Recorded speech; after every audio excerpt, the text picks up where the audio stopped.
A segunda temporada de A Casa do Dragão já está confirmada pela HBO desde o início da primeira temporada, mesmo antes dos pretos e dos verdes ficarem em pé de guerra e termos até a primeira rinha de dragão da série. É muito cedo para fazer piada com isso, né? Desculpa. Apesar da renovação precoce para uma série que tinha tantas expectativas com relação a sucesso e audiência, a segunda temporada ainda está bem longe de ficar pronta, segundo o próprio chefe da HBO, o Casey Bloys, que falou em entrevista à Vulture. Segundo ele, a série só deve voltar às telas em 2024. Mas você não precisa esperar tanto. Se o impressionante final da primeira temporada, com aquela Rhaenyra com sangue nos olhos, te deixou na expectativa pro que pode vir na segunda fase da história, você tá no lugar certo. Hoje nós vamos mergulhar na obra Fogo e Sangue do George R. R. Martin para te contar o que pode rolar nos próximos capítulos dessa novela medieval cheia de dramas e dragões. Então clica no sininho, deixa o like aqui, curte o canal e fica por aí que a gente te conta os próximos acontecimentos dos livros que deverão estar na série, além de apontar os momentos que os fãs dos livros mais querem ver na versão live action. Ah, e nem preciso dizer que esse vídeo vai ter muito spoiler, né? Então esteja avisado.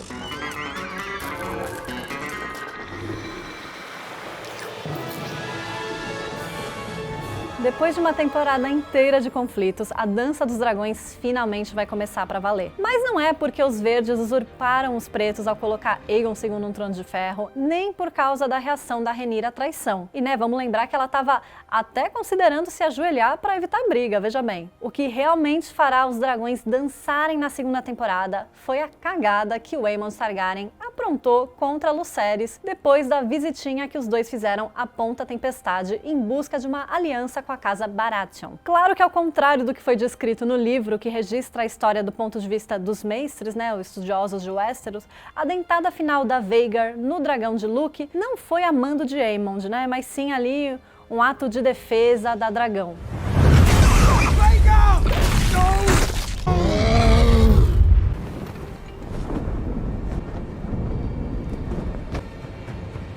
No fim das contas, o resultado disso na série é como no livro, abre aspas, o príncipe tinha 13 anos, seu corpo nunca foi encontrado, e com a morte dele, a guerra dos corvos e enviados e pactos de casamento acabou e a guerra de fogo e sangue começou de verdade.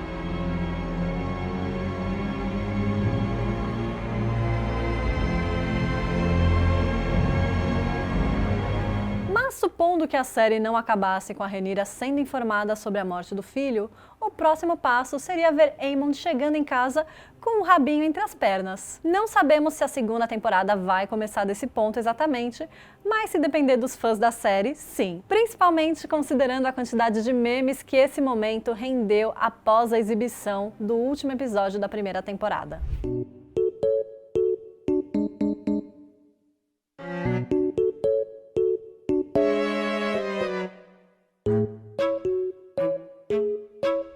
É provável que, como recurso de roteiro e até considerando o tempo de espera que precisará ser superado, a segunda temporada já comece com a guerra a todo vapor e até pule esse momento do constrangimento entre Aemond e sua família. Mas ela existe sim no livro e pode ser adaptada para a série como um dos maiores fanservices da história do universo de Game of Thrones. Fica a dica aí, roteiristas. Como diz o livro, abre aspas, Aemond Targaryen, que a partir de então ficaria conhecido como Aemond, assassino de parentes entre seus inimigos, voltou a Porto Real depois de ter conseguido o apoio de Ponta Tempestade para seu irmão Aegon e a inimizade eterna da rainha Rhaenyra. Se pensava que receberia as boas-vindas de herói, ele acabou decepcionado. A rainha Alicent ficou pálida quando soube o que ele fez e exclamou que a mãe tenha misericórdia de todos nós. Sir Otto também não ficou satisfeito. Você só perdeu um olho, ele supostamente disse.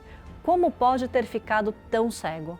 Fecha aspas. Seguindo no tópico da morte de Lucerys e todas as suas consequências, já que esse foi mesmo um evento muito importante na Dança dos Dragões, outro evento muito esperado da segunda temporada de House of the Dragon vai ser a vingança da rainha Rhaenyra Targaryen pela morte de seu filho, comandada, por seu marido e tio, Daemon Targaryen, que, como a gente viu na primeira temporada, não é muito o cara da negociação e da conversinha. O negócio dele é sangue e fogo de dragão, né? Tanto que no livro, enquanto o Conselho Preto da Rhaenyra se reunia para pensar em como reagir diante da notícia, o Daemon, que estava em outro lugar, mandou um corvo já com uma mensagem: olho por olho, filho por filho, Lucerys será vingado. E é assim que Daemon retribui. Se a próxima temporada seguir o livro, o enredo vai mostrar um caçador de ratos conhecido apenas como Queijo, se unindo a um açougueiro que usa o nome de Sangue. Juntos, sob as ordens de Mysaria, eles se infiltram na Fortaleza Vermelha através de uma passagem secreta que os leva direto ao quarto de Alicent Hightower. Uma vez infiltrados, eles amarram Alicent e aguardam a chegada de sua filha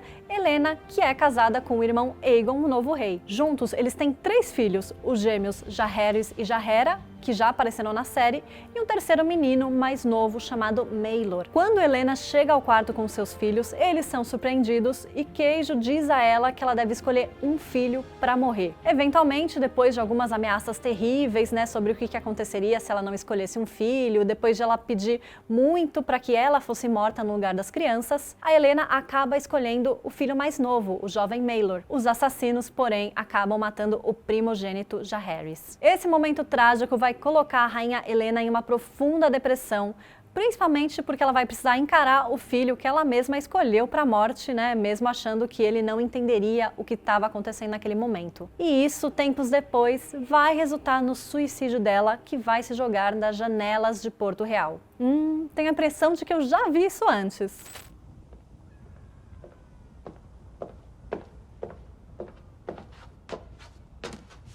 Como diz o livro, abre aspas, embora Sangue e Queijo tenham poupado a vida dela, a rainha Helena não exatamente sobreviveu ao fatídico crepúsculo. Depois, ela não quis comer, nem tomar banho, nem sair de seus aposentos e não suportava olhar para seu filho Maelor, sabendo que o havia escolhido para morrer. O rei não teve recurso além de tirar o menino dela e dá-lo para a mãe deles, a rainha viúva Alicent, para ser criado como se fosse dela. Aegon e sua esposa passaram a dormir separados e a rainha Helena afundou cada vez mais na loucura, enquanto o rei se enfurecia, bebia e se enfurecia. Não pense neles como meros personagens secundários. Os gêmeos idênticos de Westeros, Sir Eric e Eric Cargill, que sim, os nomes são pronunciados da mesma forma, vão gerar um conflito bastante interessante, mesmo não sendo parte central dos clãs mais importantes da série. Na primeira temporada, conhecemos Eric e Eric nos últimos episódios de House of the Dragon, especialmente no episódio 9, quando eles são mandados por Otto Hightower para procurar Aegon e acabam esbarrando no Sir Criston Cole no caminho. Os gêmeos acabaram separados na primeira temporada.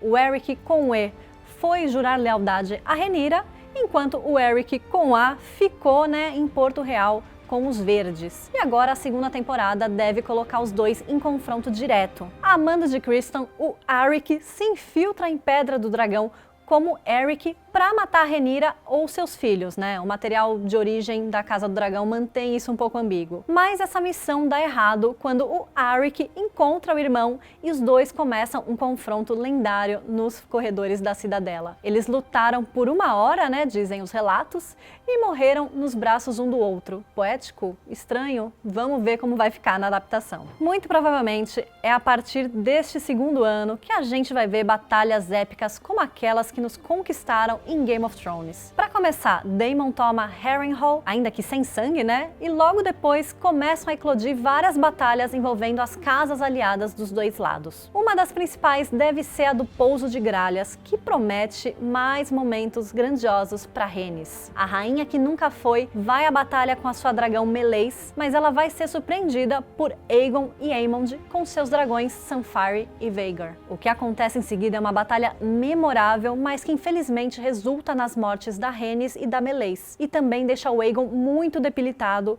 com boa parte de seu corpo queimado. A gente aposta que esse vai ser um dos pontos altos da temporada. E sabe o que é interessante? Com o Aegon debilitado, nos livros, é o Aemond quem vai comandar o reino, pelo menos temporariamente. A Casa do Dragão tem sido elogiada por ser mais fácil de acompanhar e compreender do que Game of Thrones, né? Por girar em torno dos Targaryen, existem menos famílias e menos núcleos para acompanhar. Mas com a guerra em curso, mais gente vai ficar envolvida nessa história, incluindo um grupo que é muito querido pelos fãs, os Starks. Claro que não estamos falando de Ned Stark e seus filhos, já que a Casa do Dragão se passa cerca de 200 anos antes dessa galera existir. E também a gente já sabe os destinos de cada um deles, né? Mas em House of the Dragon, os Starks vão continuar conquistando pelo carisma, principalmente da parte de Cregan Stark, que será um dos apoiadores de Rhaenyra como rainha de Westeros. E tudo começa com a presença do Jace, o mais velho dos filhos de Rhaenyra, né, e herdeiro do trono por parte dela, em Winterfell. Lembram que no final da primeira temporada ela o manda para o norte, né, no mesmo momento em que Lucerys vai para a Ponta Tempestade?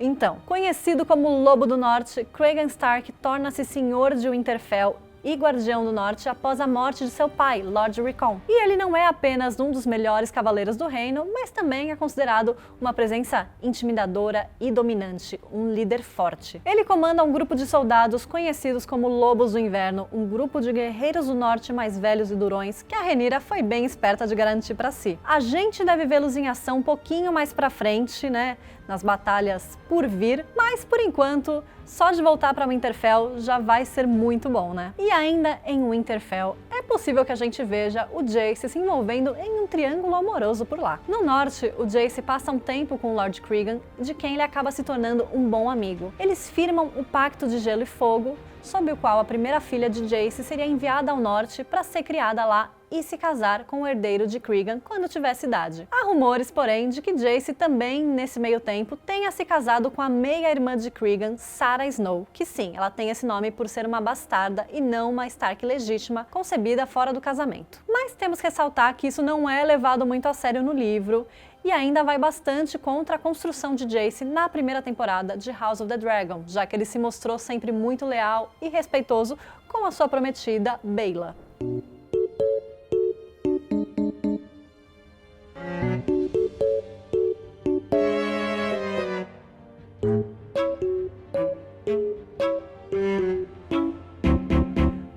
Bom, esses foram os nossos palpites, mas a gente quer ouvir vocês. Conta aqui nos comentários o que vocês querem ver na segunda temporada de Casa do Dragão, o que vocês acham que vai rolar e quais são as expectativas para essa série que fez tanto sucesso. Compartilhe o vídeo e acompanhe o Omelete, que a gente tem muito conteúdo de Casa do Dragão vindo aí. Até a próxima!